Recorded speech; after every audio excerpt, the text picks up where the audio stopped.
The main problem with the idea of carpe diem arises when a person does not know their true meaning in life. For a Christian, simply living for God is fulfilling enough. Someone who has not accepted Jesus into their life will struggle to find their meaning. For example, in Absurd Freedom, Kume says, "If I were a tree among trees, a cat among animals, this life would have a meaning, or rather this life would not arise, for I should belong to the world." Someone who is not a Christian would take this to mean that if they are an animal or a tree, they would have a purpose in life, but as a human they do not.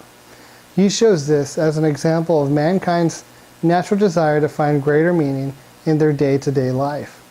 He says that an absurd man can't accept the uncertain, and that although he knows this world has a meaning that transcends it, he can't simply accept that because he's looking for more fulfillment in life. As a Christian, one would know what comes after their life here, and that would be enough to live for to the fullest for God. It's not that Christianity is against the idea of carpe diem. The problem is that recently the phrase has taken on a negative connotation. The historical definition of carpe diem was a positive one. Horace says in Ode 1:1, "Seize the present, trust tomorrow as little as you may," meaning that tomorrow is never promised.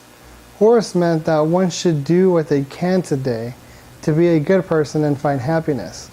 Horace also says that it is unholy to question what ends the God have given.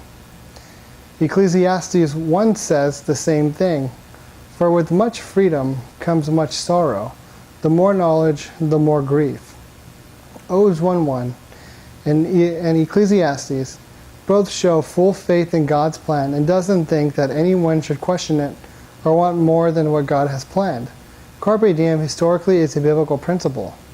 One could easily live a Christian life while seizing the day as long as it is done with the right intention. The idea of carpe diem should not simply reject... Pause it real quick. Maybe I can cut it. I can transition. Hold on. I'll start reading and then...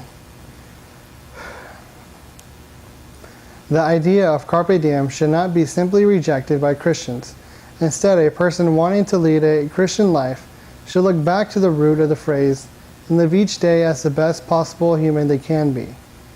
Doing so would let them do all things for God.